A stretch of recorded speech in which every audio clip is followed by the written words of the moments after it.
The Sony PlayStation 2 is one of the most loved systems of all time. It was released in the year 2000 and is starting to go up in price in terms of collector market. People are out there looking for the games they had as kids, out there looking to build this collection, and the prices are starting to increase, and they'll probably only go up with time. Today I want to take a look at 10 more incredibly rare and pricey PS2 games. Now, I did do a previous video to this where I listed 10 more separate games, and some of them are more expensive than the ones on this list. So if you're looking for a game that's, very expensive and it's not on this list, you might want to check that one out as well. But let's jump right in here with our very first game here, Gradius 5.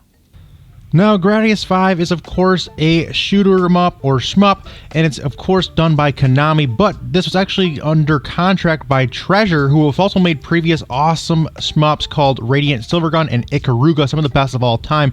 And this is a very popular shoot-'em-up series, and this entry on the PS2 is very sought after by collectors and people who want to play it. It's a very well put together game. The people at Treasure and Konami did a great job on this one. It's a popular series, and this genre of games holds up against test time. These games are always still fun to play. They still look great, they still play great, and people are looking for these games to add to their collections, and this is one of the more popular ones that people are looking for on the PS2. If you want a complete in-box copy, it'll still run you about $55 to $60. This is Big Viper T301, commencing attack on the enemy.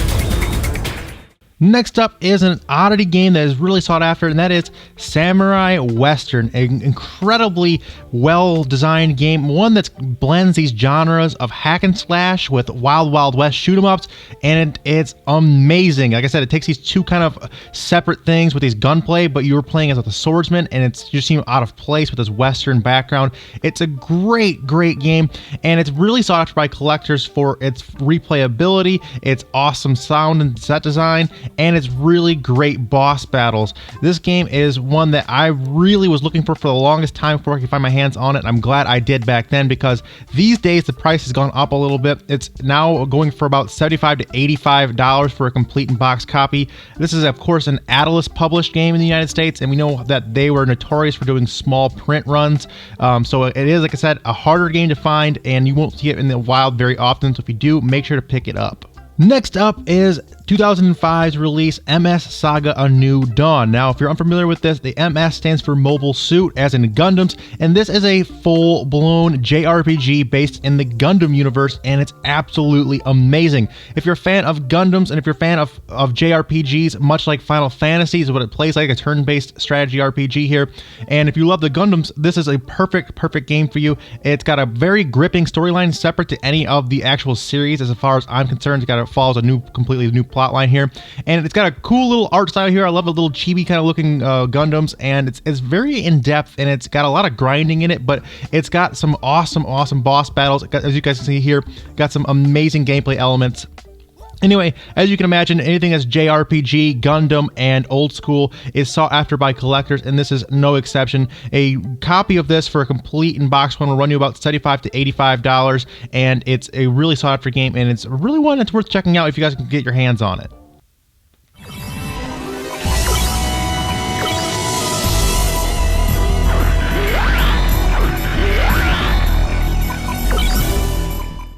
Speaking of JRPGs, there's going to be more than a handful on this list, and the next one up is one that kind of gets overlooked, mostly because I think of its name, and that is, of course, Shadow Hearts. Most people think of things of hearts and RPGs. I think of course, Kingdom Hearts on the PS2 and in future systems, but this one came out actually a year before Kingdom Hearts in 2001, and is a really solid JRPG. The story here is outrageously good. It's well written, it's well done, and the art style in this game is really good too. It has incredible cutscenes. The art in this game is insanely good, and it's got, again, a turn-based RPG here, very similar to other things in the genre, but this one stands out above the rest in my opinion as being one of the top tier ones, but it gets, again, overlooked by a lot of people. But recently, collectors have gone back looking for this game, driving the price up for it. You're looking at about $65, $75 for a complete copy these days, but it's well worth the price if you're a fan of that genre.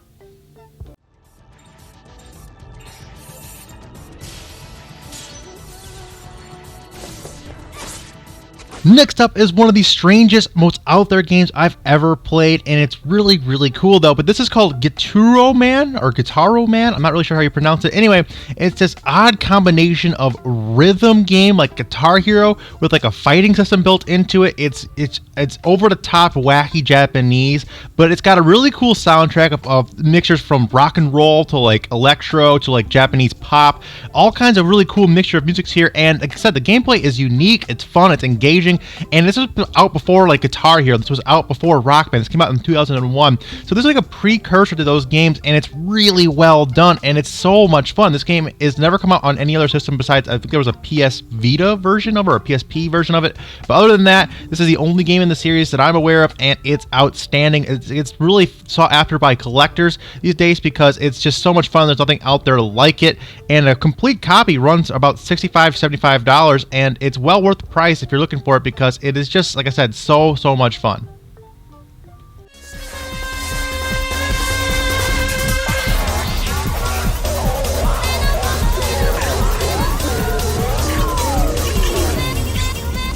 Another genre of games that's typically sought after by collectors is, of course, the survival horror, and Silent Hill is a very, very popular series in that amongst fans, and this is the last entry of it on the PS2. This is Silent Hill Shattered Memories, and this came out all the way in 2009. Keep in mind that the Xbox 360, the Wii, and the PS3 had already been out, and this came out on the PS2 very, very late in its life cycle, making it kind of a niche kind of game, and not a lot of people were around to buy this. A lot of people would move on to the next generation by this time. So the PS2 version is really sought after by collectors looking to complete their Silent Hill collection on the PS2, or they think this is the best version of the game there is available. There's a version of it on the Wii as well that's kind of sought after, but this version is the one that people are really looking for. It's pretty darn expensive, and fans really kind of clamor for this type of game. You could look for like 75 to 85, if not more, for a complete copy of this in good condition. But again, like I said, survival horror fans are willing to pay that price to get this high quality game.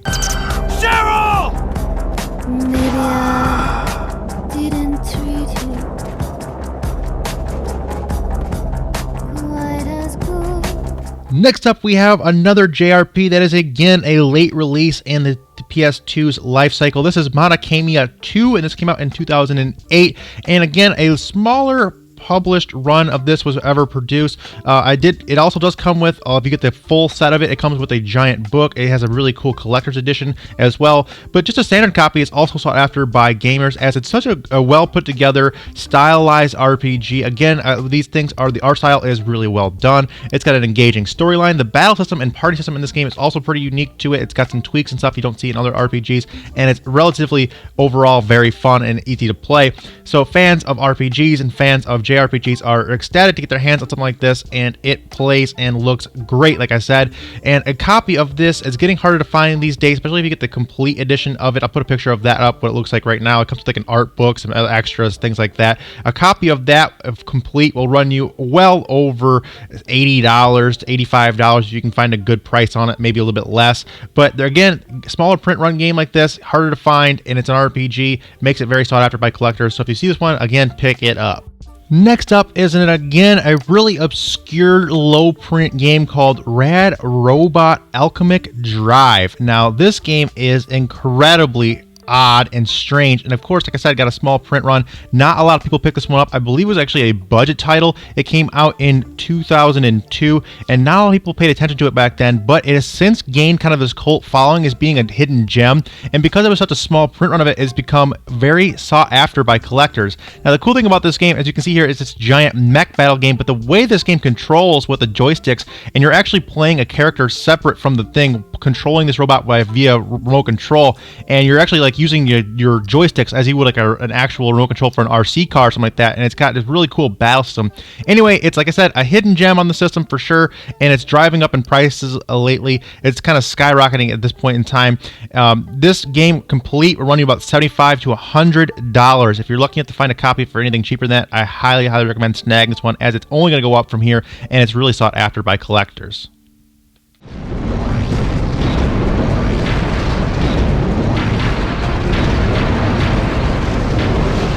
Next up is a really out there kind of small print run survival horror game that is called Obscure. Like I said, this game got a tiny print run compared to other games. It was kind of a bargain bin game at one point. It was kind of a budget title. Not a lot of people bought this game. It's kind of thought of as a knockoff of like a Resident Evil or something like that.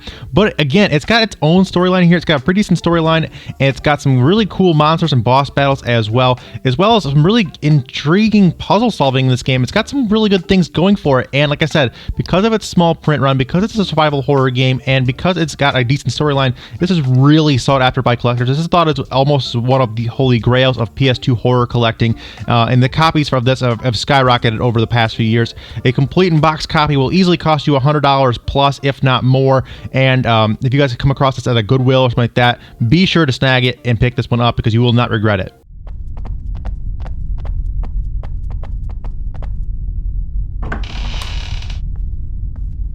And finally, as another niche game that was published by Sega in 2004, and this is Blood Will Tell Tezuka Osama's Dororo. And this is actually based on a Japanese manga series called Dororo, and it came out again in 2004, and it's an action-adventure game with hack-and-slash elements and RPG elements. It's got so much going for it. This game was critically underrated when it came out. Not a lot of people even knew about this game. Not a lot of people bought this game. It got a small print run, and not a lot of people knew about it, which is a shame because this game is outstanding. As you can see here, these boss fights and these action scenes are outstanding, top-notch controls here, and these action battle scenes are so much fun.